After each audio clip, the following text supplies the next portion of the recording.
Good morning, good afternoon, and good night. Welcome in to everyone watching or listening live or on demand. This is the Makeshift Managers Podcast. I am Austin. That is Devin. I'm This is here. too close, and this is just right. Oh We man, are back after draft week, whatever you want to call it. the draft extravaganza, the The- event heard around the world. It was a wild draft this year. Really was. We got some things right. The world got a lot of stuff wrong. So I think we're just gonna hop into it. It was very interesting to say the least. Last Thursday night. Yeah, so we will hold ourselves accountable. Here it is.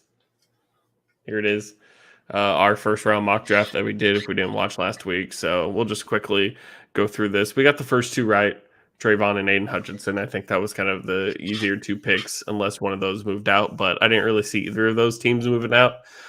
At that point, I feel like those are the two of the top edge rushers, and that's always key in football.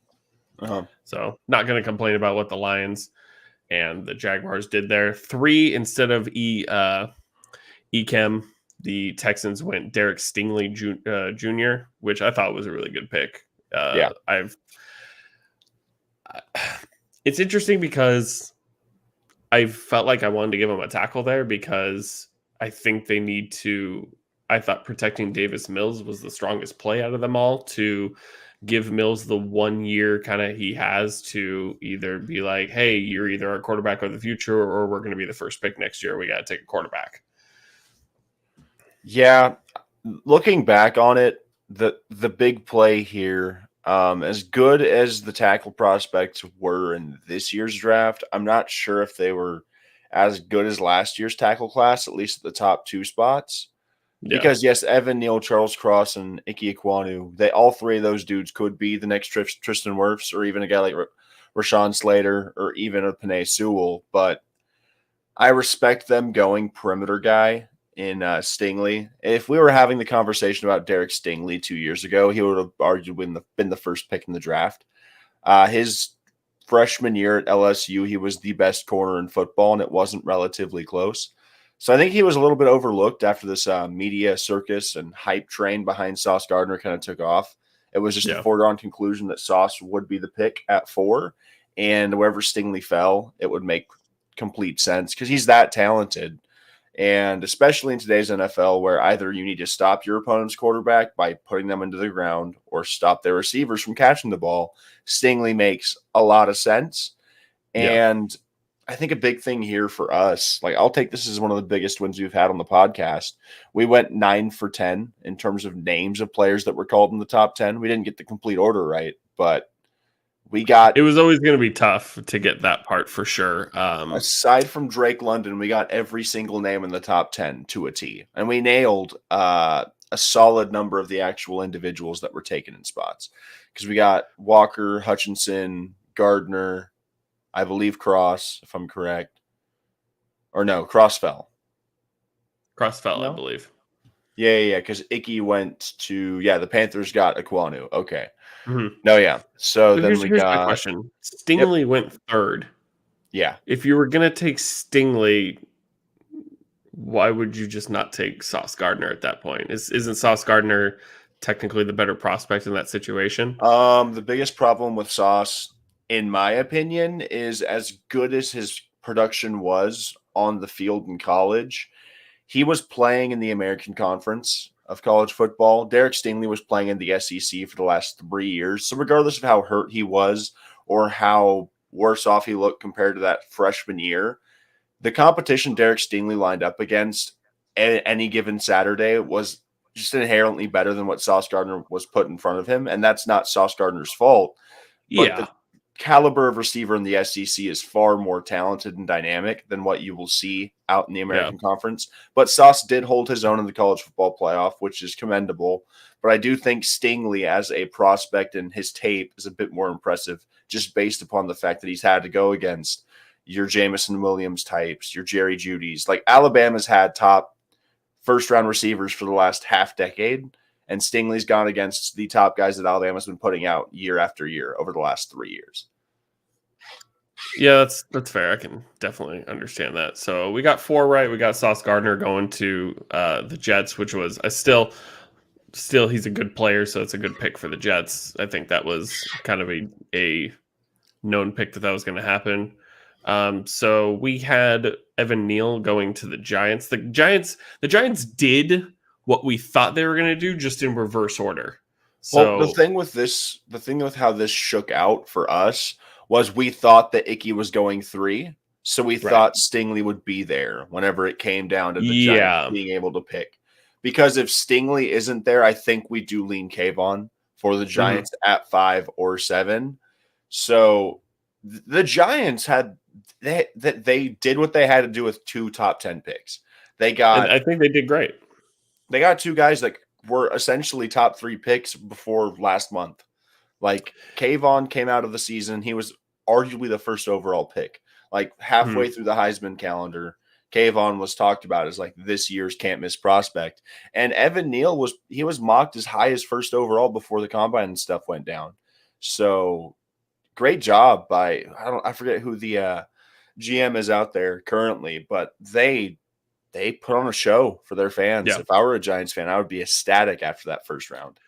yeah. So they took Kayvon Thibodeau, which is a great pick there. So that leaves the Panthers to take the best tackle available, which was EK. Which makes sense. We had them Yep. taking the best tackle available to them at the time, but since it became Ekem, then that was the perfect pick for Carolina. Yeah. I know some people thought they were going to go quarterback, but I just couldn't see it at 6. I feel like, That's yeah. especially with Ekem falling to them at 6. The best option, the only way I saw Carolina getting a quarterback is if the Chargers were stupid aggressive and traded up to the 6th spot in an Yeah, effort to get that other side tackle to pair with right. Rashawn Slater, which I'm happy they didn't because we would have had to sacrifice more capital down the line. hmm But yeah, unless a team was just really like pining for one of these tackle prospects, there was no way the Panthers were going to get anything aside from one of the top tackles because Kenny Pickett or whoever you wanted at pick 6 would have been the reach of this decade. It just hmm the value would not have been there. It would have set them back 5 more years. Yeah. And then we had Ekem go to the Panthers, and then the Giants do take Evan Neal. They take the best tackle available to them at that point Mhm. at 7. So good pick for them. Close on the Eagles. They took Drake London instead of Jamison Williams. Falcons. I know the Eagles are on your mind after that first round. I totally get it. No, the thing about the Drake London pick, in hindsight, it makes a lot of sense for them to go with a guy like Drake London, especially if they have Kyle Pitts out there. I thought they would value a guy like Jamison Williams, which, to be fair, NFL franchises did value Jamison Williams to the point where I thought they would, as you'll see later in the draft. His injury just seemed to be a bit too much at that spot. A top 10 pick, it's hard to pick a guy who isn't coming off of a healthy college season. He's recovering from an ACL tear. They need a guy that they can slot in that's going to be playing whenever week 1 hits because Calvin Ridley suspended for the year and Mhm. this team doesn't have a lot of weapons. So Drake London, I'm not sold on USC receivers most of the time, but he's physical. He can catch at the high point of the ball, and he's physically imposing. I heard a lot of people comparing him to like Mike Evans in terms of build. So it'll be interesting to see how the Falcons use Drake London. And I Mhm. think this year will be cool to watch him and Kyle Pitts. But if Ridley's going to be a part of their future, I think a combination of Drake London, and Pitts could be lethal if they get the right quarterback behind center. Yeah, I'm not sure Marcus Mariota is going to be the guy to unlock all 3 of these guys, Yeah. but we'll see. Yeah. We'll see. 100%. It'll be a lot. It'll be a lot of like run pass options for, not run pass options. Just option plays in general for Marcus Mariota. So it'll be If it even interesting to is see how that Marcus come offense. week 1, it's going to be an True. open competition at this point after the third Yeah. round. So then the Seahawks ended up taking Charles Cross, which is the best tackle available to them. That's a good pick since we had him taking Kayvon. Kayvon did not fall that far. Cross is a fine pick for them. I don't know who's playing quarterback for the Seattle Seahawks, but he'll be Drew Lock, protected on baby. one side. Oh yeah, Drew Drew Lock. Lock, baby. Or Forgot Geno Drew Lock Smith. existed. They're Or sold on that guy, it Geno looks Smith. like. Drew Lock has some potential, according to Pete Carroll. Oh, according to Pete Carroll. Yeah. Another can't miss, lock it in from the makeshift managers, Garrett Wilson at 10. Yeah, Zach nailed that Wilson one. he has to throw to somebody, and especially after Drake London had gone, I think the Jets knew they had to get their guy if they valued a receiver over everybody else in this class. And I thought Yep. Garrett Wilson was the number one receiver in the class, and then Jamison Williams was my number 2. So getting Wilson here as the second receiver off of the board is great value in my eyes. Wilson was stellar at Ohio State, and I think he's going to be a good pro. He gets slated into a receiving room featuring guys like Elijah Moore and Corey Davis, along with a guy like Braxton Berrios. The Jets could be onto something. They had a really good first round this year, and if they can protect Zach Wilson, and if Michael Carter stays healthy, Zach Wilson is staying upright, and Breece Hall is what everyone's coining him to be in fantasy football spheres, the Jets could be really surprising. I'm not saying a division winner or even a playoff team, but they're going to win more games than you would think because they've got pieces now. Yeah. I posted for the podcast a couple of days ago who won the first round, and you got people saying you got Detroit, the Jets. We'll get to the Eagles in a second. Houston had a pretty good draft. Just all around, a lot of the bad teams ended up picking really well in this draft, I think, and filled a lot of needs that they need. I don't think any of these top 5 teams really will be moving significantly, but they made great progress towards it. At 11, the Saints moved up to grab Chris Olave. With Jameis Winston at quarterback, you don't know if Michael Thomas is going to be there for you or not. I don't hate it. I like it. You got to get younger, and with an organization like the Saints, you have to get younger and you have to get cheaper just because you have so many big contracts and you have so much money against the hard cap. This team has to make it work immediately or it's going to have to get torn down. So I think Olave is the highest upside pick here. Obviously, Jamison Williams he's more of a burner on routes, but Olave's route running and degree in which he can create separation will be great paired alongside of Michael Thomas if he can actually stay healthy and play football this year. It's a solid. I will say pick. We did have Chris Olave to the Saints, just not at 11. Yeah, we were hot on the trail of Chris Olave being the Saints guy, so they got their guy, and I don't think they had to give up too much to actually go get him. This is a team that postured themselves extremely aggressively throughout the entirety of the draft process. So seeing them move up during the rush of receivers as we see now, it makes complete sense. I think there was far more going on in the background that the Saints knew if we don't move up, this guy's probably not going to be there whenever we actually get the chance to pick him up. And then at 12, the Lions move up to grab Jamison Williams. I love this pick. I love it because, it is a distinct possibility that the Eagles at 13, I guess the Eagles weren't at 13 at that point, but you were coming up on teams who could take a wide receiver. You went and got your guy who kind of, I wouldn't say he fell to 12.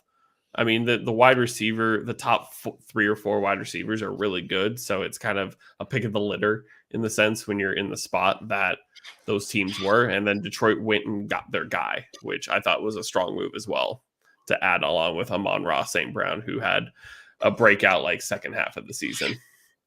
Yeah, I think Jamison Williams, while he's not going to be suiting up week 1, is going to be a really good piece for this offense because Jared Goff produced with a treasure trove of weapons in LA, and I'm not saying Jared Goff is going to win the Lions a Super Bowl anytime soon, but you give him weapons, he will produce, and they really have a treasure chest of like talented individuals on that offense starting this year. You've got DeAndre Swift, Jamal Williams, TJ Hawkinson, Amon-Ra St. Brown, Jamison Williams, DJ Chark. This is a unit that should be able to move the ball.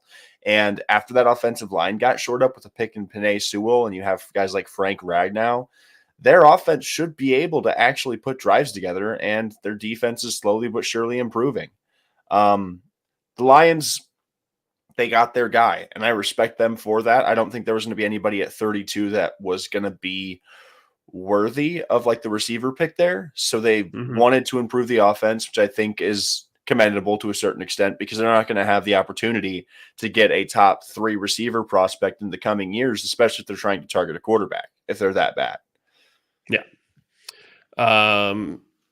And then the Eagles at 13 grabbed Jordan Davis. I think that's a strong move because I think Fletcher Cox is towards the end of his time in Philadelphia, maybe even towards the end of the time of his career, especially in terms of in production. So I think a defensive tackle works out really well for them. I loved the swap between Houston and Philly right here Yeah. because Houston, they have no need for Jordan Davis. Houston could have used a guy like Kyle Hamilton, and they got panned at 15 for taking Kenyan Green. But to be as frank as humanly possible, the Texans going Kenyan Green here is not a bad pick Mm-hmm. because So yeah, aside from Kenyan Green, they would then have to go for a guy like Trevor Penning on the offensive line, who just isn't the value play there at that mm-hmm. pick. So I like them getting Kenyan Green. As a Chargers fan, we went with the guard pick as well in Zion Johnson, which I think was an amazing pick, as unbiased as humanly possible. But yeah, Well, getting some interior help you and I is went back huge. and forth last week on. We Yeah, took Devontae Wyatt, but it was very close to grabbing a guard at the same time. It was like yeah, both needs need to be filled, but we're just not sure which one will be filled by the Chargers in that yep, specific moment. We went Wyatt, they went the best guard available, and I think that was more than fine. yeah. Because Kenyon Green is probably going to be able to slot in for this Houston team and be a starter at the very least for the next 10 years. And especially with a team that isn't super sold on the quarterback and their perimeter weapons aren't the best. You got a guy in Marlon Mack out there. You have some depth at the running back spot. If you have somebody in between the tackles that can actually move people around and create holes, it's good for NFL offenses to establish the run. So it's a very organic way to build this team. And after the whole Bill O'Brien fiasco of trading everything for pennies on the dollar, I like to see the Texans moving in a motivated and their structure in the direction that they're heading. They have a plan, which is what I haven't seen from them in a couple of years. So then you got Kyle Hamilton going to the Ravens at 14. Really good pick for them. Love Insane that. value. They lost. Love it. Well, they picked up Marcus Williams in the offseason. So now you have a tandem in that safety group where you can run the guys two high, one low. Marcus Williams, Kyle Hamilton immediately is one of the best safety duos in football. And if you get Marcus Peters and what the hell is his name? Marcus Peters and what's the other corner? Marlon Humphrey. There we go. Oh, yeah. If Marcus and Marlon are healthy come next year, that secondary for Baltimore is going to be really good, really physical and really good. So yeah, I love they just Kyle need to Hamilton. dodge injuries, and they can be easily in the AFC North champions. They could be pushing for an AFC championship if everything goes right. Granted, Hollywood Brown got traded, but who knows what's going to happen. So then, we got Kenyan Green, like we talked about, at 15. Jahan Dotson to the Commanders at 16. I don't particularly love that pick, but there's a lot going on with Terry McLaurin, so I don't know if he's suiting up week 1 for the Commanders. So if you need another wide receiver in that situation for Carson Wentz, fine, I guess. But I feel like there was more problems to be solved on the defensive side of the ball. But we'll see how it works out for him. They traded back once, and I feel like Dotson, while he is a burner type and he's very fast, they probably could have traded back again if somebody else was trying to reach for somebody. I just didn't like the value at 16 going with Jahan Dotson. But that's just me. We'll see how it pans out. Obviously, Terry's probably going to want a king's ransom moving forward, as he deserves. But yeah, Dotson wasn't my favorite pick of this draft by any means. You got Zion Johnson, like we talked about, 17 of the Chargers. 18, we had the Eagles taking Drake London, but actually instead they drafted A.J. Brown, basically.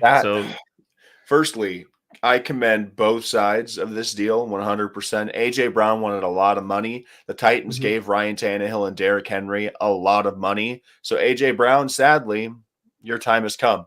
They flip A.J. Brown in this deal, and they get a receiver who a lot of people were thinking the Niners could have targeted if they were to have traded Deebo Samuel in this draft and Treylon Burks. He showcases a lot of that physicality that guys like A.J. Brown and Deebo Samuel possess. And while it will not be an apples-to-apples comparison or even slotting of individual players, the Eagles get the best receiver out of all the players exchanged in the entirety of this draft. And the So far, Titans yeah. have a guy on a rookie contract that we believe, at least in my opinion, could fill up to 85 to maybe 90% of what A.J. Brown gave you, especially with A.J. Brown's health history. I think Burks is going to slot in extremely well for this Tennessee offense, and Yeah, so I the mean, blueprint's there. you look at AJ Brown. He's 24 years old. He missed a couple games last year. He missed a couple games the year before that. I mean, he's still an outstanding wide receiver. Whatever you want about the health, but I think both sides did very well. Like the Titans got rid of money they were probably never going to be able to spend and got a very good wide receiver in Treylon Burks, and the Eagles basically took AJ Brown and immediately knew they were going to extended him for 4 years, Yep. gave him the money he wanted, because it's different if the Eagles were to not give him an extension and try to have like this 1 year rental of being like, okay, you were barely a playoff team last year. Why are you going to try and push for a Super Bowl and take such a big, run at AJ Brown if you're not going to extend him? But the extension is huge for them. They have Oh, Devonta yeah. Smith, AJ That's one Brown, of the and most yeah. I love the pairing, because the thing was, going into this offseason for the Eagles, nobody is sold on Miles Sanders. Devonta Smith had a very solid rookie year. Jalen Mhm. Reagor has been a complete bust. JJ Arcega-Whiteside has been the worst draft pick in Eagles history over the last 10 years. I'm not going to argue with anyone about that. And they weren't sold on Jalen Hurts. Dallas Goedert got the extension. They flipped Zach Ertz. This front office understood the assignment to a T. Whenever you're a franchise that can't draft wide receivers, you know what you do? You trade for the best one available, and it's what they did, aside from a guy like Deebo Samuel. But Deebo is a whole other bag of tricks in terms of the diversity Right. in how he plays. Deebo probably doesn't fit the offense of the Philadelphia Exactly. Eagles. But Philadelphia needed a true number one guy. And if you're talking to me, Right. Austin, I'm one of the biggest A.J. Brown truthers that you know. So I love A.J. going to them. The compliment between him and Devonta Smith, I think, translates immediately, because Devonta Smith is an undersized wide receiver with impeccable route running and great hands. A.J. Brown's a fucking Mack truck, dude. He is so physical. It is insanely impressive. Yeah. He single-handedly beat the 49ers last season in one of the games that the Titans probably shouldn't have won. If it weren't for guys like A.J. Brown, the Titans wouldn't have even been close to the 1 seed last year. So Pro Football Reference has AJ Brown at 6'1", 226.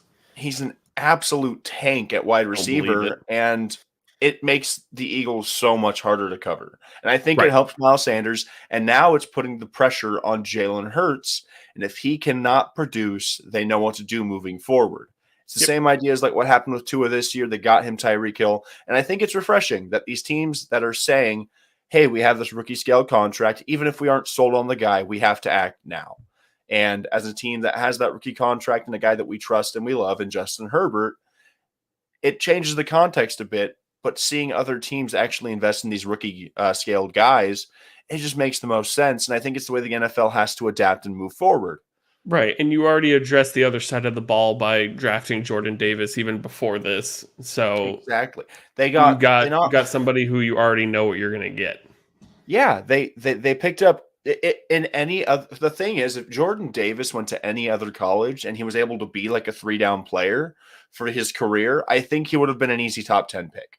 The biggest problem with a guy like Jordan Davis was the fact that he was on the best defense in college football, and they rotated their guys exponentially. It was a constant rotation of their defensive players because they were so deep and so talented. That's why Trayvon Walker was getting scoffed at the number 1 pick in certain circles. He just didn't have that elite production because he was rotated out, because they were that good. The intangibles of a Jordan Davis are things that nobody of my generation has ever seen. And so it'll be interesting to see how he pans out. But just on paper, this dude pops. And I find it really hard to believe that Jordan Davis will not be an all-pro caliber interior defensive lineman. He is too big to fail. So then you got the Saints taking Trevor Penning at 19. It's fine. We had that go. Jameis. We had that happening. We had Penning going to the Saints all along. It's just we've swapped the picks later. A little bit. Yeah. We had Malik Willis at 20. We were correct about the position, but Pittsburgh takes the hometown kid in Kenny Pickett. It makes so much sense. I hate it. It really does. I don't like the pick for the upside of it. Right. But it makes complete sense. Kenny Pickett's played in Pittsburgh. He knows the climate of the area. He's even played in the stadium for the last couple of years.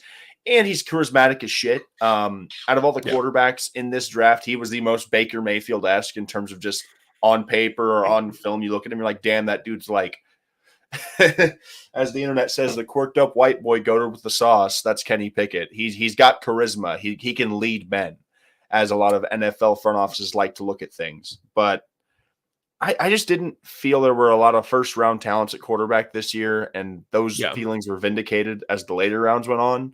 But congratulations to Kenny for getting to stay local at the very least. 21, the Kansas City Chiefs move up and draft Trent McDuffie. I think that's a solid. Hated this. Not like because as a Charger fan? As a Charger fan, I hate it because they just lost Javarius Ward. And they really just said, okay, cool. We lost our more expensive corner. We just got one of the best this draft had to offer, aside from the top guys. So great pick on their part for team building. Green Bay moves up to 22 and drafts Quay Walker. We had him in the first. I felt like they didn't need to move up for it. Yeah. Well, he was the first linebacker taken, which is the most surprising part. But a big thing about Nakobe Dean and Devin Lloyd throughout this entire process was they're both a little undersized. Quay Walker leaves no questions to being undersized. He's massive and he hits hard. So I like the pick for Green Bay. It is what it is. They probably could have gotten him a little bit later in this draft, but I agree. There's a theme with their draft picks in the first round. It starts with the G and ends with an A. So they got their guy at the very least, so I can respect it. I think Quay Walker should be an impact kind of guy at least day one in terms of being able to stop the run and be physical. The Buffalo Bills move up to 23 and get Kyer Elam. I guess I saw some video of like their meeting with Kyer, and he literally handed him a notebook of like, here's every big play we gave up. Here's what I could have done better. Here's what we could have done better. I want to get better. And I was like, it sounds like this meeting went really well if they moved up to go get him. And I like the pick a lot for them. Yeah, I think Baltimore knew what they wanted and they had their list of guys. And whenever their guys continued to slide, they said, okay, cool. You want to move up? Here's our pick. And I think it's a good pickup by Buffalo. Kyer Elam was one of the better corners in this draft class as well, aside from the Sauce and Stingley paradox that we saw in the first top 10 picks. Yeah, Elam was a really good player. If the Chargers wanted to improve that secondary, Austin saw my mental breakdowns occur as Hamilton continued to slide. And I was like, if we pair him and Derwin James, geez, that would just be gross. So thank you to the Baltimore Ravens. Thing here, we had the Cardinals at 23. Then it changed to the Ravens as Marquise Brown becomes a Arizona Cardinal. And then the Ravens end up moving back with Buffalo. Yeah. Go for it. Okay. Yeah, no. So my biggest thing about the whole Elam pick is it makes a lot of sense. Tre'Davious White went down last year and their secondary couldn't stop anything whenever it came to that Kansas City game. So their safeties and Micah Hyde and Jordan Poyer are both really good, like all pro level safeties. And I just think they're better suited to get those perimeter guys to stop receivers because the offense proved last year they can keep up with damn near anybody. So it's time to just invest in the perimeter defense to try and slow everybody down as best as you can because you already have the edge threats and a guy like Rousseau last year who has the wingspan of it's ridiculous how long his arms are. And then you have Von Miller who you just added. So yeah, secondary help was, in my opinion, number one on the list for the Bills. So they got a guy that I think is good value. Cowboys at 24, we had them taking Linderbaum. The more I looked at it, the more I understood why they drafted Tyler Smith. I think the need at center was there, but the need at tackle was much more glaring for the Cowboys. Yeah. Tyler Smith felt like a reach to a lot of people, which it could have been. We'll see. The biggest thing about Tyler Smith, he's a freak of nature in terms of size, power, and all that. He's just undisciplined. He'll hold a lot. He isn't quite there yet in terms of like the NFL IQ, in terms of how to block those edge rushers. And he'll be dealing with some tough edge rushers in the NFC East, especially when he probably has to take on Kayvon and Chase Young. And I can't think of who the Eagles edge rushers are right now, but either way, it's tough because we were already a heavily penalized team, especially in terms of holding. We've lost Lael Collins and Connor Williams. Our line is looking a little makeshift this year. So it'll be interesting to see. I do like some of our later picks, which I'll get to, but you look at the tackles, Bernard Raymond, and we had Tyler Smith going at 27. So um, it's a fine pick. It's not going to get an A plus. It's not going to get like a D. It's a decent pick, and I hope it works out for us. Obviously, if Tyron Smith can stay healthy, then we'll have two really good sides of the line. As long as Tyler Smith is able to work with Dan Quinn more on, not Dan Quinn. What the hell am I saying? Work on our line coaches of just being like, don't grab the jersey, brother. Like, I'm begging you, please. Yeah, the Tyler Smith pick in live action felt a lot worse than it feels about 4 days later. Yeah, we had Tyler Smith going to the Bucks 3 picks later in our mock. So it was more so Linderbaum still being on the board that felt like it was just stark, like what the hell just happened. right. But tackle is a very important position for any football team. And with a team like the Cowboys that lost a guy in Lael Collins, you need to try and plug that hole as soon as you can, especially with the contracts you've given out for your roster. Right. You have to get younger and better on the line, or else none of this is going to work moving forward, especially with CeeDee Lamb getting older and going to eventually want your A.J. Brown money if he continues to produce. It made a lot of sense. The window for the Cowboys is now, and Tyler Smith helps them more immediately than Linderbaum would have. Speaking of Linderbaum, he goes at 25 to the Ravens. Really good pick for the Ravens. Like that a lot. They just don't miss. Like the whole meme of like Jesse from Walter White from Breaking Bad. He can't keep getting away with it. Like that's what the Ravens were doing for the entire first round. It was just hit after hit. Yeah, they did really well this draft. They were definitely one of the winners that came up a lot in the tweet. At 26, loved this move. Loved it. The Jets moved up and drafted Jermaine Johnson. We had him falling, and when we posted this, people didn't think he would fall to 28 like we had him. We were vindicated for sure. We were vindicated, and also he just got lost in the notes. But there's so much. Most of the guys we've gone through are very talented, and Jermaine Johnson is just as talented, and he was arguably the best edge rusher on the market. But Trayvon and Hutchinson were the first couple, and then you had Kayvon. I love this move by the Jets. They went out and got their third guy in the first round, and it significantly upgrades. They significantly upgraded every position that they needed to. They have a great lockdown corner. They have a great edge rusher, and they have a good, really great solid wide receiver.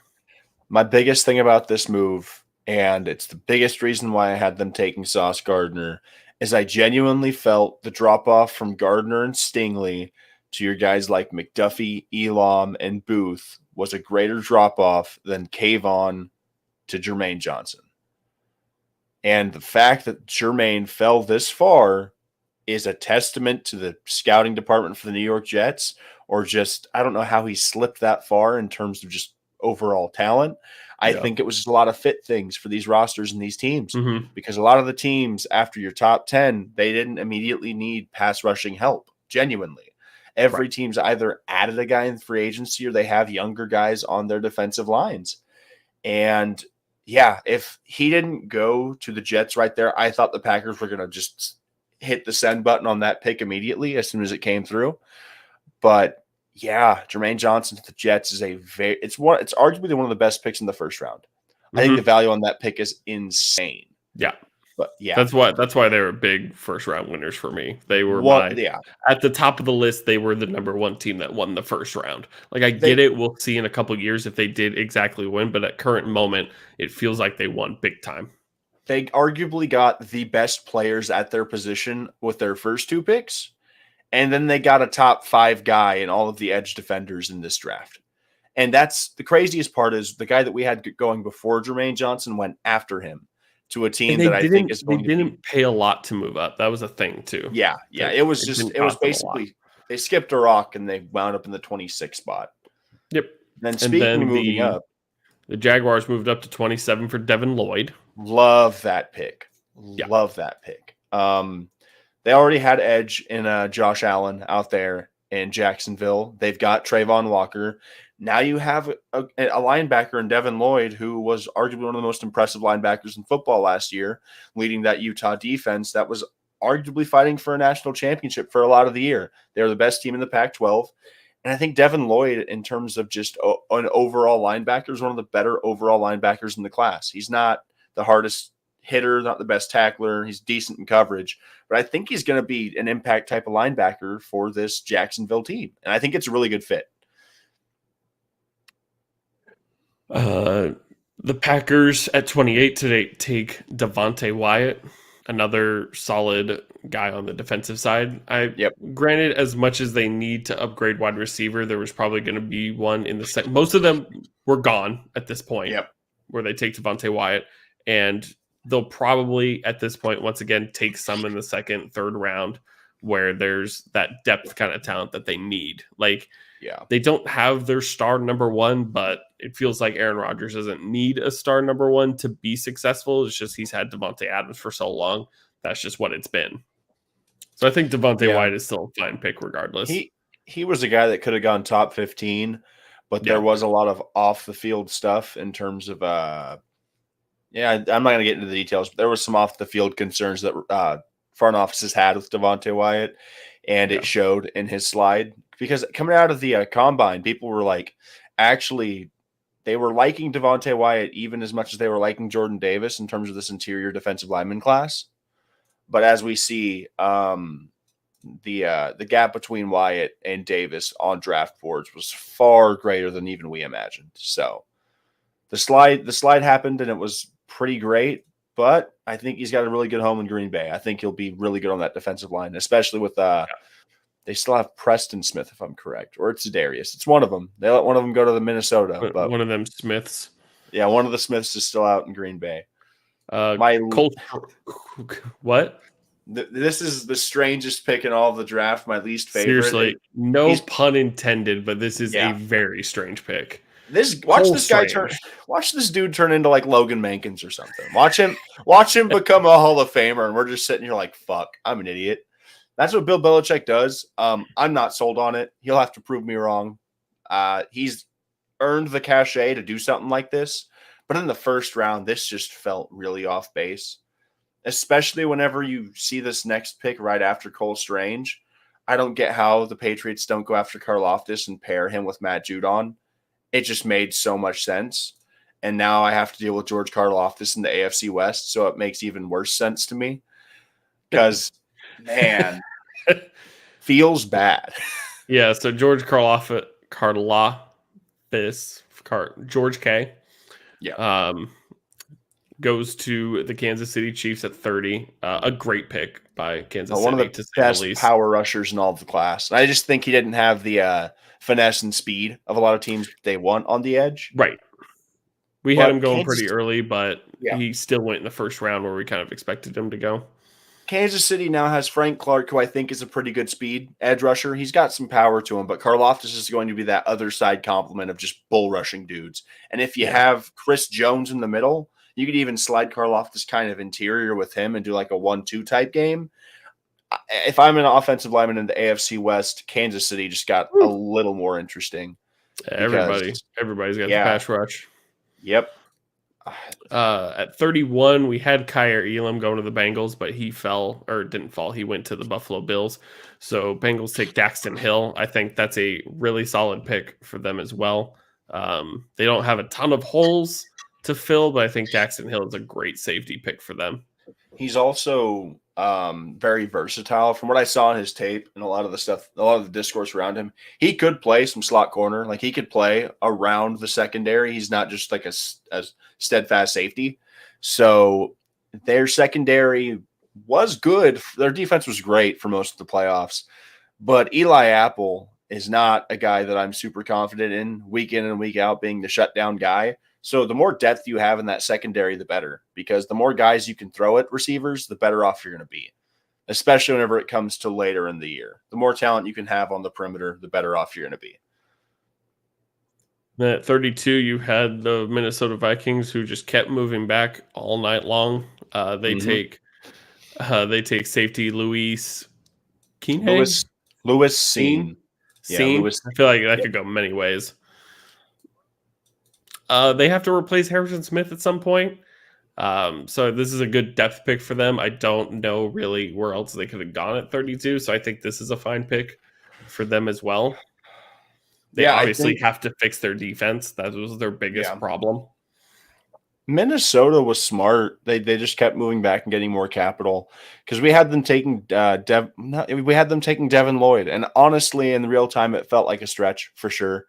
Lloyd Yeah. is good, but at number 12, looking back on it, there's better picks to be had, and they weren't sold on any of these guys, and that's good for them. They have an overall decent to good roster. It's Yeah. just they didn't want to reach for any of the people that they weren't sold on, and I think Lewis Seen was a starting safety on the best defense in college football. He's obviously talented, and I think even with Harrison Smith there, he's going to be able to give Harrison some rest, and maybe he'll be able to actually play alongside Harrison moving forward. It's good depth, good talent, and good value. Here's like the only thing. They were sitting at 12. Yeah. They could have had Kyle Hamilton if they really wanted a safety. But would have There's a lot of concerns about Kyle Hamilton as an athlete. He ran a slow 40. A lot of his testing stuff at the combine was not what people expected it to be. His production was amazing. His on-field tape looks amazing. Instincts are great for Kyle Hamilton, but he just did not pass a lot of these combine tests. He had a slow 40, and a lot of that stuff, teams were just like, wow, we didn't expect that out of him. And as you said before, the drop-offs at certain positions are far greater in regards to tiers. Lewis Seen is still in that like 1B tier of your safeties in this draft. It was obviously 1A as Kyle Hamilton, and then Daxton Hill and Lewis Seen were the next two off of the board.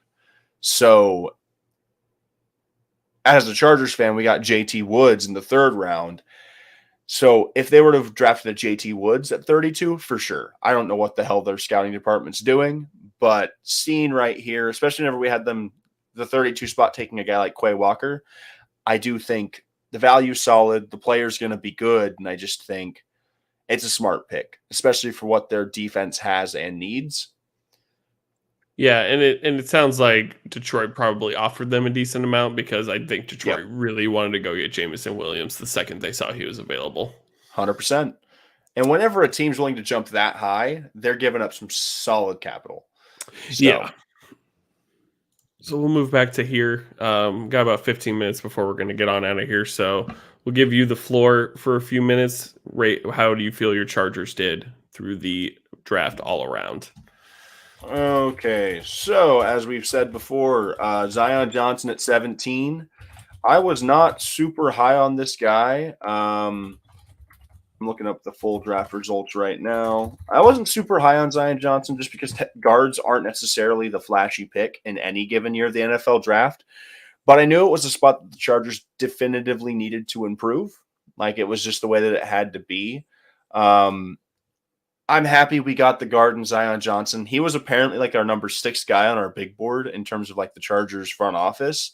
So any year you can go out at pick 17 and get a guy in the top 10 of your big board is massive. So I'm happy we didn't have to use up a lot of our assets moving forward, especially after trading a second rounder this year for Khalil Mack. And we're still going to have our first rounders moving forward because we could have easily said, no, give me Charles Cross, and traded all the way up into the top 10 and said, we're going to go ahead and try to do this. They showed a lot of restraint. They showed a lot of discipline. And I think I was very happy with it. We didn't have, this is like the third straight year. This is about a half decade of Chargers brilliance on the fact that we have not had to trade. We have not had to trade up for our guy. Derwin James fell to us at 17. We got Joey Bosa as a top 5 pick, but we earned that top 5 pick. Justin Herbert fell to pick 6. We got Rashawn Slater at pick 13, and now Zion Johnson at pick 17. If there's one thing that I have learned through the last half decade of Chargers football, good things tend to come to those who wait. Tom Telesco has drafted extremely well in the first round, especially whenever we have not traded up, because the value of those players is then inherently more because we didn't give up more to get them. So as cool as it would have been to pair Charles Cross on the opposite side of a guy like Rashawn Slater, having Slater and a different left guard, and then you have Zion Johnson at right guard, and we fixed tackle either in undrafted free agency, or we drafted a later offensive lineman out of Georgia. His name is Jamari Sailor, he played guard primarily, but he played all 5 positions on the line. But he's going to be in competition, I think, to be right alongside Slater because he was our 6th round pick. And so we actually traded a 7th rounder or 2 7th rounders for an extra 6th rounder in this draft. So essentially that Khalil Mack trade went from a 2nd and a 6th to a 2nd and 2 7ths. So we went Zion Johnson round 1. Round 3, we got JT Woods, safety out of Baylor. A lot of ball hawking type potential.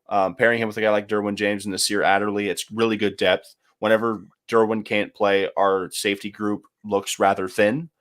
So I'd much rather have JT Woods backing up Nasir and Derwin because, like I said before, the more bodies you can have in that defensive back group, the better off you're going to be. It's just a war of attrition most years. Round 4, I knew the Chargers wanted to get a running back to back up Austin Eckler. We've had a really tough time figuring out somebody to give him rest. They got a guy in Isaiah Spiller who really, in my opinion, was one of the top 5 backs in this draft, give or take. I thought they were going to wait till picks rounds 5 or 6 to try and get that running back prospect. But Isaiah Spiller is a guy that balled out at Texas A&M for his college career, and I'm really happy to see that we got that guy in round 4. He's an insane value at that pick. Round 5, we got a defensive tackle in Otito Ogbonnia, guy from UCLA, local kid. He's played in LA before. I expect him to join that defensive line group with guys like Jerry Tillery, Sebastian Joseph Day. We also have Austin Johnson. He's going to slot right in there with this platoon of huge bodies that we're going to try and plug up the holes in terms of the run game. He should fit in really well. Like I said, Jeremy Sailor, huge-bodied man out of Georgia. National champion, played everywhere on their offensive line. There was tape that I saw of him actually blocking Aiden Hutchinson in the national championship semifinal. He was holding his own. He's a very, very big dude. And so if he can move people and open up holes for the running game, I'm all for it. We got 2 massive guys at guard in this draft, in Zion and Sailor. Zion is by far arguably the best guard prospect in the draft. So happy at 17. But getting value out of a guy like Sailor in round 6 is amazing. Then we go on this little run. We drafted back-to-back corners in the back half of round 6, top half of round 7, and Jasir Taylor from Wake Forest and Dean Leonard from Ole Miss. Depth is great to have. We brought in J.C. Jackson. Asante Samuel Jr. is going to continue to develop. And then we got Xander Horvath out of Purdue in our last pick at the draft. More depth for that running back room. Justin Jackson's going to get paid eventually. Joshua Kelly has been a disaster on most fronts in terms of him being helpful to this team. And Larry Roundtree was never really going to be a future piece. So all in all, I'm very happy with the draft. We didn't have to sacrifice future capital to maximize the returns in this class. And while it is not the flashiest or doesn't have the most top-end talent, this draft itself I'm happy with because it fills the needs that we have, and it's projecting for needs we may need to fill in the future. Because Eckler got paid as a running back, and I'm not saying Austin Eckler will be cooked in the next 3 years, but it's important as an NFL franchise to surround a great back with surrounding talent. Look at Zeke Elliott and Tony Pollard. If you don't have a complement to your star back, things can get bad really quickly, especially if you've paid the star back. So I'm all aboard the Eckler train, but Isaiah Spiller's great depth to give him a break once in a while. Yeah, agreed. Speaking of the Cowboys, we talked about Tyler Smith at round 1. They took Sam Williams in round 2, super solid steal at 56 for them. Great linebacker, going to be a great edge rusher along with Tank Lawrence out there. Jalen Tolbert in round 3. This is a solid pick for us because we kind of need our Cedric Wilson. We basically need that slot filled for us. We'll have Michael Gallup. I don't think we'll have him at the start of the year, but we'll have CD Lamb. I think Dalton Schultz will be a really huge guy in the offense. But I think Jalen Tolbert, sorry, I got mixed with our 4th round pick. Jalen Tolbert will be a solid guy for us to be kind of either in the slot or kind of be that depth wide receiver that we need. Jake Ferguson will be a great backup tight end now that we kind of lost all hope with Blake Jarwin and his injuries. And then we take Matt Walazeko out of North Dakota. I say it because it's the site I'm reading says Decorah. So go to North Dakota. So another solid tackles piece that we needed the most. So the first 5 rounds addressed solid spots that we needed. And then with our we had 4 5th-round picks, and 3 of them went to defensive pieces in our round 6 that we got from Cleveland, for Amari Cooper, that great 6th-round pick. Insane value. Turned into Devin Harper, who will obviously be a Hall of Famer. It's just how it works out for all of us. So they addressed the needs they needed in terms of depth in the back half of the 5th round, and got kind of the tackles they believed in. They got Sam Williams, who they felt like was a steal at the time. I was hoping for Nakobe Dean at the time Sam Williams went, but I guess Nakobe Dean, we talked about size, and I guess he has some injuries as well. So that's why he fell all the way to round 3 to the Eagles. But I think overall the Cowboys, I'm not going to give them an A, but I'm not going to give them a D. I'd give them like a B minus, C plus maybe. They had an okay draft. This is really a draft for them that I don't know too much about their picks. They didn't make any flashy picks outside of like Sam Williams, which, like I said, a lot of people were telling me was a huge steal for them. So it'll see how it works out for us. I believe we can contend again, but we all have to win through the wild card because we can't win the NFC East 2 years in a row. That's just how it works. It's against the law. Yeah. I think, not to cut you off, but as an outsider looking in, I was proud of the Cowboys and how they handled the draft. Jerry Jones and Stephen Jones get really gung-ho about the draft every year. I think they just have this countdown where it's like, let's see what we can do this year. Because you guys had some flashy drafts over the last couple of years. You got CeeDee Lamb whenever he dropped. You drafted Micah Parsons last year. And that's back-to-back home runs. Yeah. And you can't always hit home runs. Like the Chargers, we've had home run hit after home run hit. And the thing is, this is the first time we haven't had a good line in like 15 years because we spent like 6 years in a row, first round guard, first round tackle, first round center. Like we built that line, and now they're old and they're out getting paid now. Tyron Smith and Zach Martin are left, but Tyron Smith can't stay healthy, and Zach Martin's out there fighting for his life. Well, that's the biggest thing about the Chargers too, because I didn't give them an actual letter grade. I'd give them about a B plus. I can't give them an A because there's not like the super top end talent or splashy picks. But like the Cowboys did, and whenever they had Tony Romo and then transitioned to Dak, they had those first round tackles. And what the Chargers are doing right now is assembling a line that's going to last, hopefully, for the tenure of Justin Herbert or a little bit longer. Because we got our quarterback, and we've already had the defensive pieces with Derwin and Joey Bosa coming during Phillip Rivers' tenure. Then you had the carryovers of Keenan Allen, Eckler, and Williams over those years as well. So it's, as a fan of a team, you have to be able to ride the wave of drafts. It's always super cool whenever your team can go out and get the top name players and the biggest talents, even if they do slide. But having the foresight and the discipline to be able to take best available for your team need and fit is super important in roster building. And I think it was refreshing to see both of our franchises take that step back and say, hey, we have our big board. Nothing's really changing that. And then outside of the whole draft in general, as we wrap up here, I think Tennessee getting Malik Willis I think that was a really top-notch pick for them. I don't know how much time Ryan Tannehill has left as a starting quarterback. And I think Malik Willis was the best quarterback available in the draft in terms of just prospect grades and all that. That's not how it may turn out, but we'll see. But I think that was a really great pick by Tennessee. And then obviously Matt Corral is going to take over week 1 over Sam Darnold and win Rookie of the Year. I'm not going to lie to you. I loved every quarterback pick outside of the first round because there was a case for any of the 4 after Willis to go at number 32 to the Lions. I didn't see it happening because the Lions don't need a quarterback. Next year's when you try and reach for a quarterback.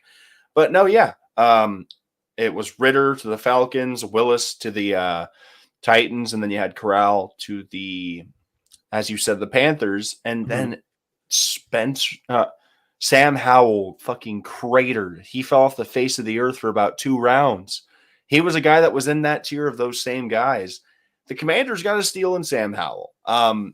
Granted, he's going to have to develop in their franchise, but whenever you have a guy like Carson Wentz where you're not super sold, and he's definitely a reclamation effort, getting a guy in Sam Howell in the 5th round, whenever teams are taking guys like I forget what the name of the quarterback, because there was the run of quarterbacks in round 3, and somebody else went before Sam Howell.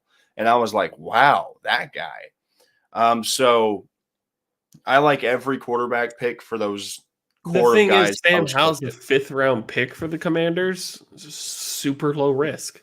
That's what I'm It's a saying. really low Yeah. risk. And that's what you have to do. So for a draft where we were sitting there like, damn, what if somebody like takes quarterback and they reach? There could have been 3 quarterbacks taken in the first round based upon common convention in NFL drafts, Right. but it didn't happen. And it was really nice to see, because a lot of guys that sometimes wouldn't go first round had their chance and their name was called. So all in all, 10 out of 10 for this year's draft. It was batshit insane. I was stuck at work while it was happening. So I had a TV going, and I would be like, "Oh, the pick is in." So I'd turn my head real quick, and then boom, any sports draft. Well, it Sign would me up. say the pick is in. You have to wait 15 minutes, and then you can turn your head. The first round took like 3.5 hours. It's insane how slow those things go. It's so wild to me how it's always the pick is in. It's like it's been in for a while. Like I think the 5 teams after them have the pick is in. If you are an NFL franchise that has the first overall pick and you do not trade out of it, I expect your pick to be in within 3 minutes. Nothing longer. 3 seconds. You've had the last 6 months to devise your plan, so figure it out. Yeah, it's so wild to me how slow the draft goes sometimes. When like I get it, sponsorships, money, all this, all that. The NFL, the NFL is known for its dead time. That's just football in general. Let me tell you, but it's just funny being like, all right, the pick is in. So let's talk about the previous guy for 15 minutes, and then we'll get to the pick. As everyone knows, we're eventually going to tackle the pace of play of like MLB broadcasts in the games. We should be trying to figure out the pace of play in the NFL draft, because there's no action on the field. It's just dudes holding up shirts and Roger Goodell just hugging people for like 4 hours straight. Oh man. Speaking of 4 hours straight, we're not going to go that long. We're going to get on out of here. So we thank you guys for watching. We just wanted to go over kind of how we did last week, and we weren't going to do trades, and of course it was a wild day for teams moving back, and the draft is always fun. It always be interesting to see how things will pan out for a lot of these teams. I'm honestly excited to see how all these quarterbacks pan out for sure. See if any of them are starters week 1, especially out of Pittsburgh. I assume Mitch Trubisky will win the job, but that'll be a topic for a different time in the preseason. It'll be interesting. That Steelers quarterback room, the Carolina Panthers quarterback room, Atlanta Falcons. I assume the Falcons will throw out Mariota, but I mean, yeah, I expect out of all the quarterbacks that were drafted, Pickett probably has the best chance to start day 1. I think Willis is going to sit for his first year whenever Tannehill is actually able to be cut within a solid amount of money off the cap. That's something that we'll see sooner rather than later, but a great draft. I'm just happy that once again I was able to take in another year of prospecting and just more talent coming into the NFL, because everybody gets older, but the league, it gets better and stays the same. So for terms of next week, Devin, surprisingly to the rest of us, has a life outside of the podcast. It's wild to think about. Yeah. I mean, I have a life outside the podcast too. It's wild. Like we actually don't sit here all day and talk sports. What if I could? But Devin has a life outside the podcast and will not be here next week. But that's fine. Life happens. I'll be here. I have no idea what I'm doing yet, so stay tuned. We are here every Monday at 4 p.m. Pacific time, talking something. Most likely be baseball. Talk about how April has gone and how Pablo Lopez has like a .39 ERA. Is Cody Bellinger back? Question mark. I was practicing the thumbnail. So if you don't got anything else. I was just going to say, Austin, if you're really strapped for ideas, just do a whole manifesto on how the Giants are regressing. Just do a nice little hour spot. Just a big old whiteboard. Be like Logan Webb. 4-hour show right there. But no, that's about it from me, guys. We appreciate you tuning in. Thank you for indulging our draft takes. And, this is our best draft prospectus yet. So who knows? Maybe if we actually put in more than 5 hours of research next year, we might actually get more right. Jermaine Johnson, we're sorry. Jermaine, Kind of. hey, dude, you're getting your bag, but we were on to something. I don't care what anybody says. But speaking about caring what people say, Austin wants us to get out of here. So I got one word left for you. So from all the makeshift managers, Austin and myself, to everybody listening, thank you. Stay safe, stay healthy, and peace.